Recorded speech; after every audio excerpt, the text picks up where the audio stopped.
FB, hit the button. It's time for a DC Capstone Report. You're listening to the DC Capstone Report.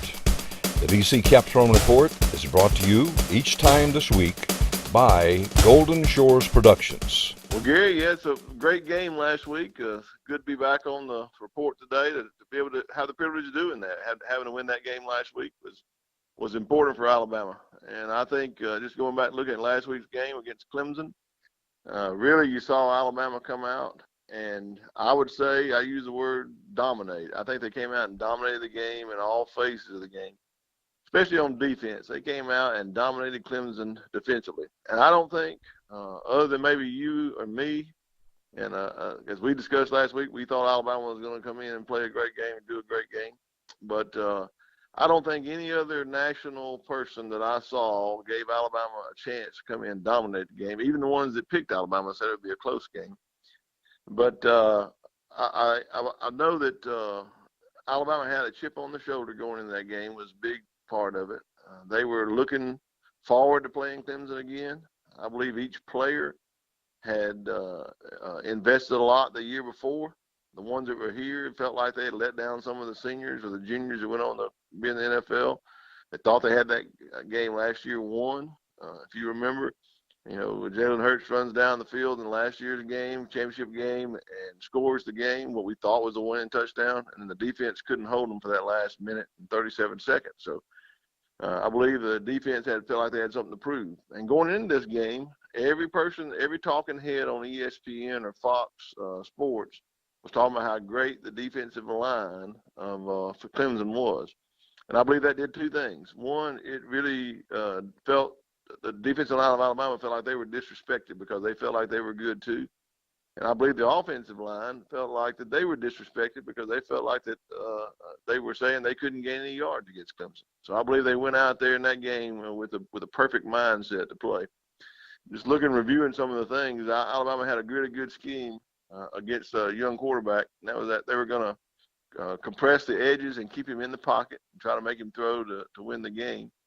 And when he tried to do that and try to limit his scrambling ability, and he had a couple of good running plays where he did get out of the pocket. We were able to stop him, so they didn't hurt us for touchdowns. But there was a really good defensive effort. I think Anthony Jennings played one of the best games I've ever seen by a defensive end or outside linebacker for an Alabama team.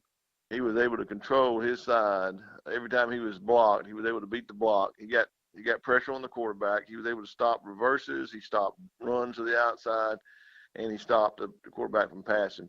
He was instrumental in breaking up the rhythm of the quarterback.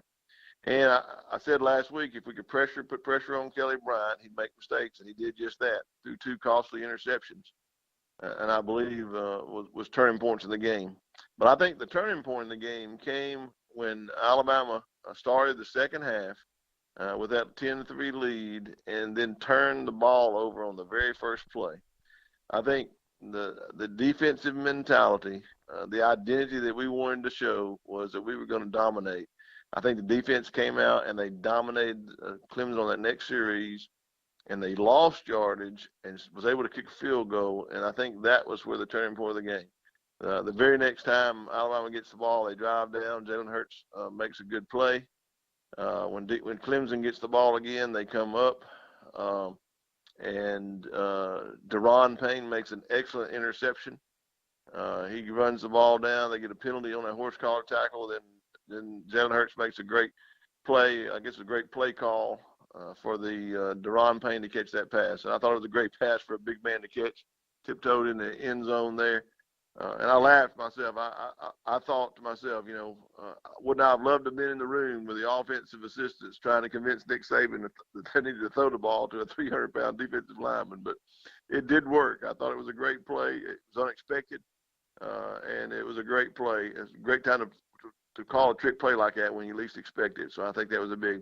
The next series come out, Anthony Jennings pressures Kelly Bryant. He throws a pass quickly, and Levi Wallace breaks on the ball, makes a great play on the ball. He had a great game at cornerback. And then Mack Wilson intercepts that ball and runs it back for a touchdown. I think it just shows the defensive dominance. I think Alabama played well. I think Jalen Hurts played well. Him winning the offensive player of the game, I think, was important for him, give him confidence going into the next game. And I think Deron Payne being recognized for his efforts in the game defensively was good for Alabama as well. But overall, I thought it was a great victory. Should give them a lot of momentum going into this national championship game. You're listening to the DC Capstone Report. The DC Capstone Report is brought to you each time this week by Golden Shores Productions. We'll be right back after these messages. Golden Shores Productions, providing you the best recording facility in north central Alabama. Well, yeah, I'd like to just preview the upcoming game against Georgia. In my mind, you got the best two teams in the nation going at it for the national championship. I think it's going to be a really good game. You got two teams that look a lot alike. I think Georgia might be a clone of Alabama to some extent because Kirby Smart has learned so much from Coach Saban in his 10 years under him. And I believe he went into Georgia and he started that process all over there.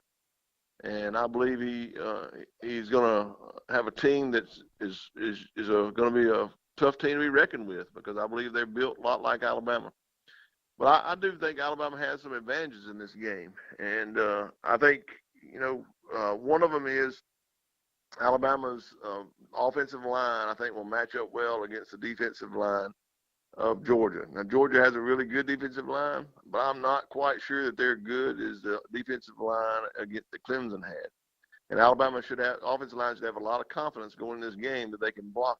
And I believe they'll continue the blocking schemes that they had against Clemson and run the ball. Last time we said in the last game that Alabama needed to commit to the run, and they did so. They committed to the run, and it worked out well for them. I think if Alabama commits to run the ball with Damian Harris against Georgia, bringing in Scarborough and Najee Harris to spell them, and while using Josh Jacobs in the same backfield, I think you're going to see Alabama be able to run the ball on Georgia. I believe this is going to cost two things. I believe Kirby Smart has always been able to stop the run by bringing somebody extra in the box. I expect him to do that in this case. And I believe in this game he's going to probably walk his safety up a little bit to help on these runs. And I believe that's going to open up the passing game for Jalen Hurts and Calvin Ridley, maybe Jerry Jeudy, some of the other young wide receivers to get involved in the game. I'd look for Jalen Hurts to have a big game, and the advantage I see in this is Jalen Hurts. For Alabama's offense, Jalen Hurts has managed great games all year long. The young man has only lost 2 games in his entire career. One of them he had against Clemson. He did his job and scored the last time he had the ball. The defense just lost that game for us. And then at Auburn, I don't think Alabama's team played well, and we lost that game. So 2 losses. The big thing I think that gives us an advantage with Jalen Hurts at quarterback is that he protects the ball. He protects the ball. If you look at a stat that I saw this past week, which really surprised me, if you look at all the national championship games that Nick Saban has played in and won, he has 0 turnovers by the offense. 0 turnovers by the offense. Now, I know there was a couple of turnovers by special teams in the Texas game, but 0 turnovers by the offense. And I think that's an amazing stat when you look at it. To me, that's a big big thing in this game to watch how this plays out. But if Alabama can hold on to the ball and maintain control of the ball, I think we're going to have a great opportunity to force some turnovers on the other side. Georgia's had some turnovers, both fumbling the ball.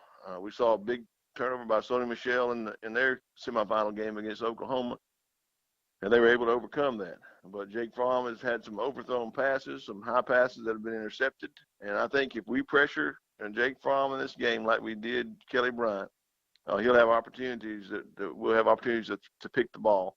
So I look for Alabama to have a couple of turnovers in this game, and that will result in points for us.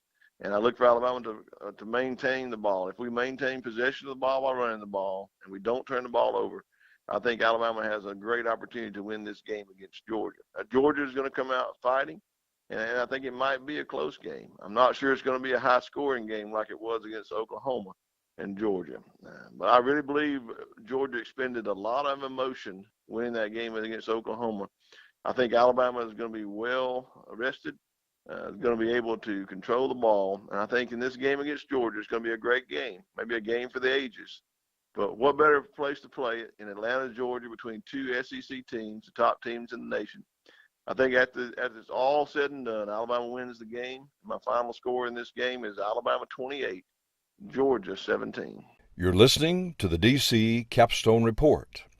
The DC Capstone Report is brought to you each time this week by Golden Shores Productions. We'll be right back after these messages. Golden Shores Productions, providing you the best recording facility in North Central Alabama.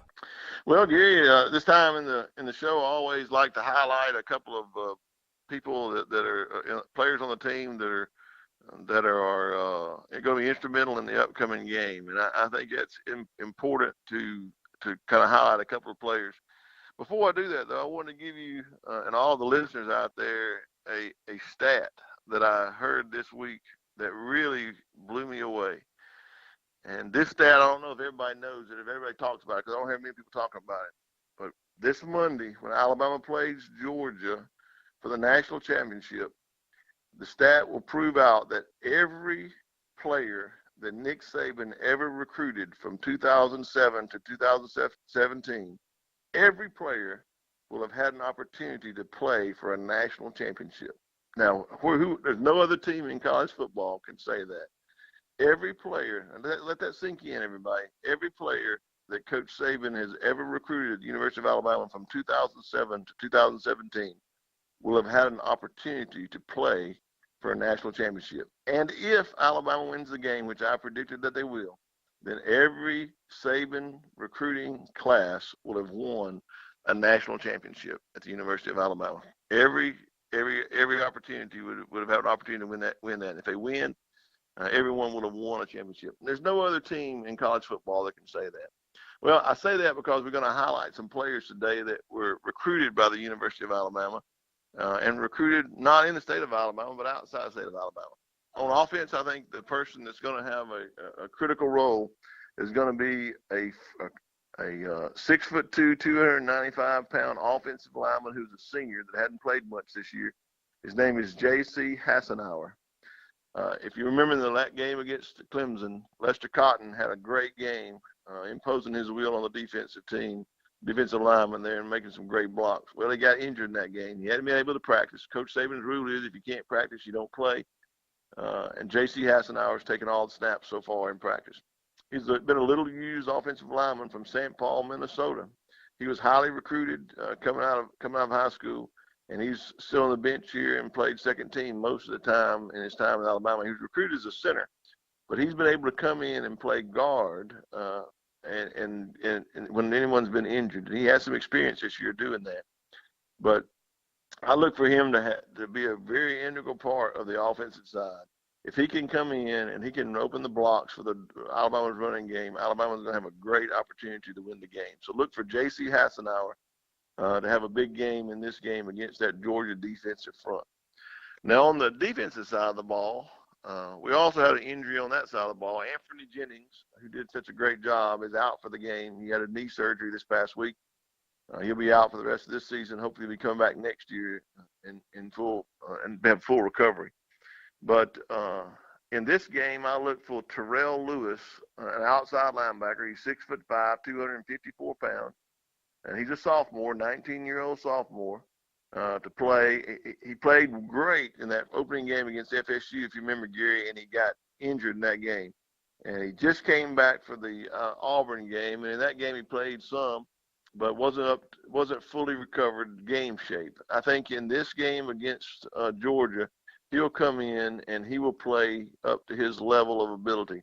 He was the number one defensive end coming out of Washington, D.C., and Washington, D.C. is a hotbed for recruiting right now. And I think our coach Loxley was involved in that, who's from the Maryland area. And he was able to recruit Terrell Lewis to come to Alabama from the D.C. area. Alabama's recruiting has kind of reached out all over the nation. Everybody wants to come and play for a championship. You know that if you come to Alabama, you're going to play for championships. Terrell Lewis said this week that's the reason he came to the University of Alabama was for such a time as this, to play for a championship. So I think he steps up big in this game. Watch for him to pressure Jake Fromm from the outside and be able to contain the rushers that come out of the outside. So Terrell Lewis has a big game. Alabama's defense has a big game. And I think Alabama wins the game, as I said before. Alabama 28, Georgia 17. Roll Tide.